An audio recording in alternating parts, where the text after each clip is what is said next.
Hello everyone, it's me, it's Hawk, and welcome back to another video.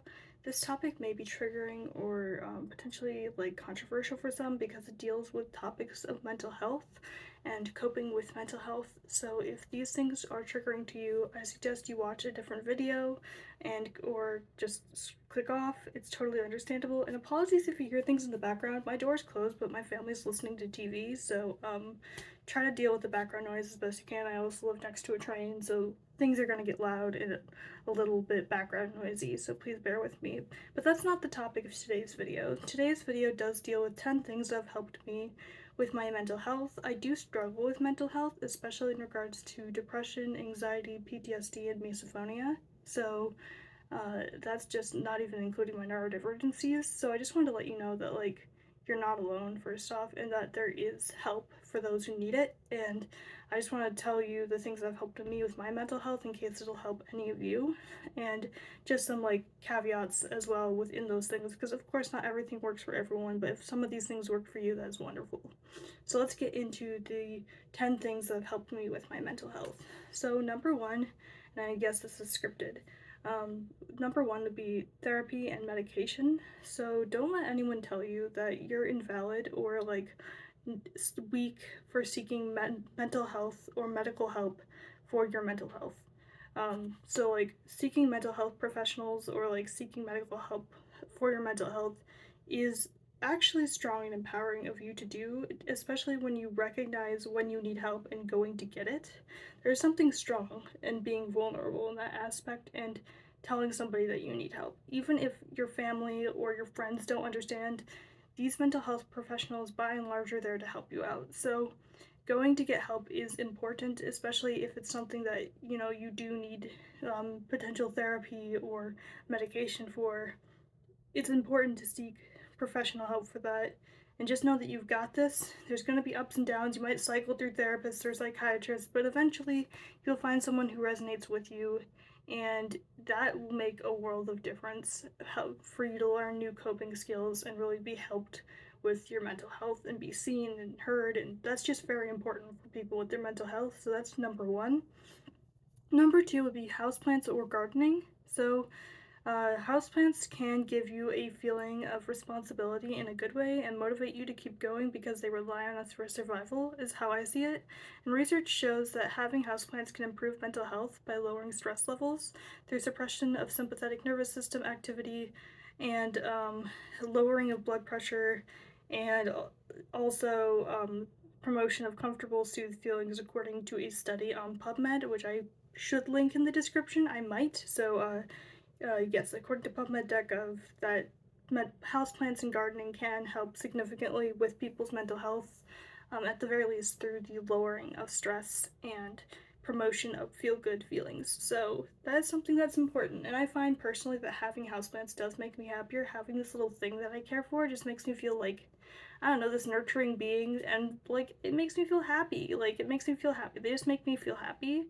And before I had houseplants, I was like, oh no, what if I kill it? I'm gonna feel worse. But honestly, you fail, you succeed with some, but ultimately it's a journey, and you just get to watch these things grow and improve and perhaps get flowers or mature. And it's just a wonderful journey that you get to watch. And houseplants have helped with my mental health. I'm not gonna deny it's helped me with my depression. So yeah. And number three would be art. Art and creative outlets can be a wonderful way to express and release pent up negative emotions, process trauma, and let go of what doesn't serve you in a healthy manner. It's a way to express yourself in a non destructive manner, and it's a way to release in a non destructive manner, because there's a lot of coping skills out there, but by and large, art is one of the healthier ones. Art therapy is a thing for a reason, and I think particularly for me, watercolor has been very good, or markers, things like that, colored pencils, coloring books, that can be good. Or if you just want to paint, I painted this. I know it's a little off topic, but painting can definitely help with mental health, and art, so can art. So I'm sorry if you heard my dad yawning in the background, but yes, art and painting and things like that can really help improve mental health, and that's my number three. My number four is a little bit consult a doctor, do your research to make sure it doesn't contraindicate anything and that you're not allergic to it, or it doesn't mess with one of your conditions. But tea and or herbalism can really help with lowering stress certain plants have the ability to lower stress, like lemon balm and things like that, chamomile, especially when you drink it. And just be careful again to make sure that you're not allergic or it doesn't contraindicate any medication or worsen certain health conditions that you may have. Chamomile is calming, but those with a allergy to ragweed should be very cautious of chamomile and err on the side of not drinking it. Or if you're like me, I do have ragweed allergies, but I drink it anyways. It doesn't make mine worse because I only have slight ragweed allergies. Just being aware that of what it might do and having a lower dose if you're going to have it is important. But yeah, that was my number 4. So far we've got therapy and medication, plants, houseplants, gardening, 3, art, 4, tea or herbalism, and number 5 will be tarot or divination. And it's not just used to predict the future. Tarot can be a wonderful and empowering tool for introspection and processing life situations that are confusing or troubling, and the archetypes, illustrations, and meanings can really help depict the situation that you are dealing with or that keeps taking do you feel are it's taking control of your life in the moment. And it can help depict the situation from angles and viewpoints you hadn't considered and help you understand the cause and effect of certain actions and also certain things that you just maybe weren't seeing, certain perspectives, and it can help you process the situation in a healthier manner.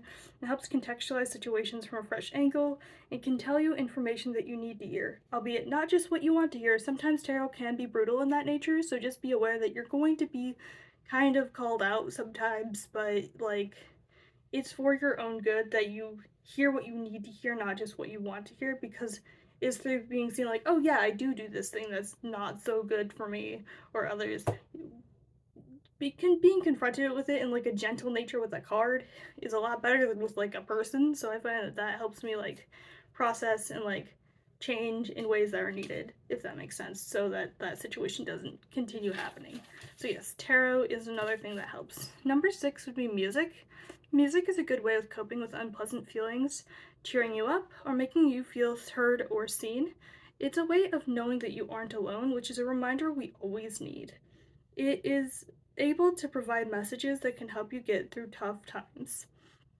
And I find music's very good. So far we have therapy and medication, plants, art, tea or herbalism, tarot and divination, and music.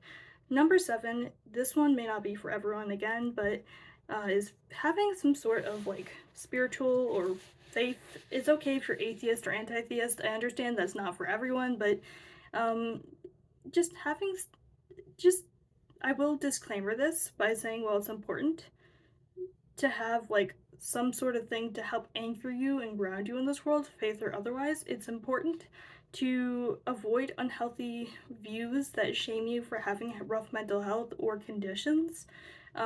Just avoid dogmatism, I'd say, like things that shame you or make you feel like you have to do things a certain way or you're a bad person. Like, avoid that because it doesn't help anyone's mental health.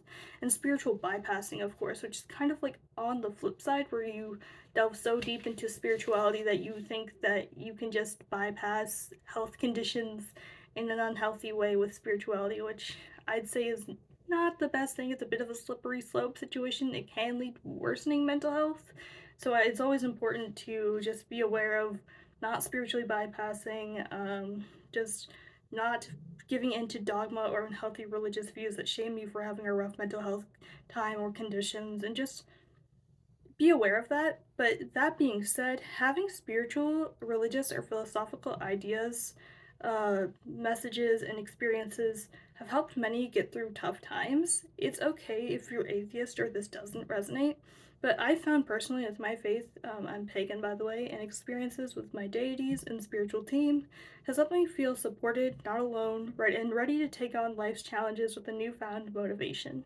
Because, like, I feel like when I do divination, to communicate with my deities, I find that it gives me that they give me, I should say, a perspective that even outside of like normal tarot that I get, it's like, I don't know how to put this, but it's just like something that really helps me head in the right direction, if that makes sense. It's like sometimes it's stern, sometimes it's gentle, but it helps push me in the right direction or motivate me to do things that I was scared to do previously that I needed to do.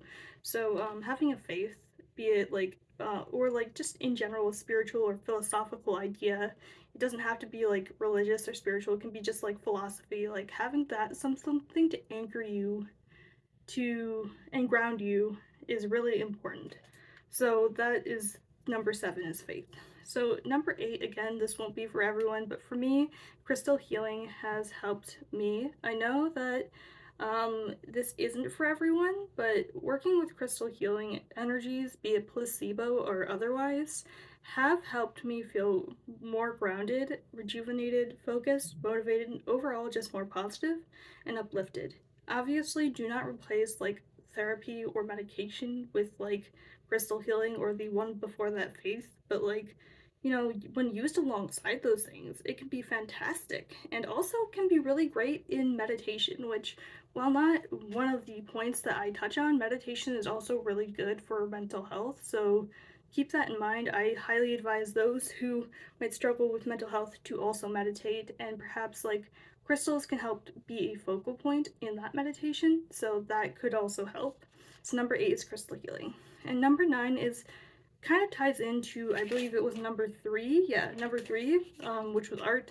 But number 9 is makeup and fashion, or general self-expression, self-care, and getting creative. It often does improve my mood, especially on days where my chronic pain or my stress is especially bad, and it helps me appear like I've got my crap together.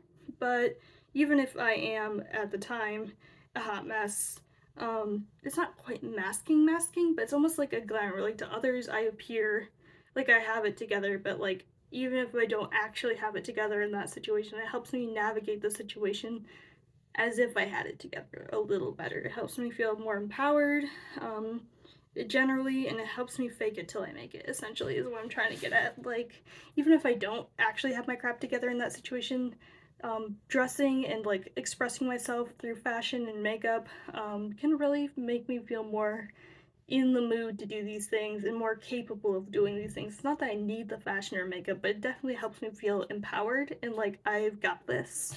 It's a motivation thing. It really helps me. Number 10 is going to be a little more controversial, so I saved it for last. But this one can be a plus or a minus depending on the situation. It has its ups and downs, but for me, content creation in social media has in some ways helped my mental health. While social media does have its negative aspects like trolls, people who harass, and bigots, finding or cultivating a community has helped me feel like I'm not alone, which again, like music, make feeling like you're not alone is an important thing to remember. And remembering that you're not alone is important for your mental health. So that, and just like socializing with others and like people in my community, be it like here on YouTube or otherwise on social media, has actually helped my mental health and made me feel like, there are other people who care about this and who care about me and who care in general. And that's something that's like really uplifting to see that people care about these things that I care about, and to know that I'm not the only one who thinks or feels in certain ways and that I'm not alone. And like having these connections with people has really helped me just feel seen, and it's helped me get through really tough times. And like, yeah, like although social media and like can have its downsides, so can content creation, you can also cultivate a community of like-minded people or even non-like-minded people who can still help facilitate a dialogue that can really help you, like, even if it's not intentionally, like it can help you contextualize situations or provide new perspectives that might help your mental health in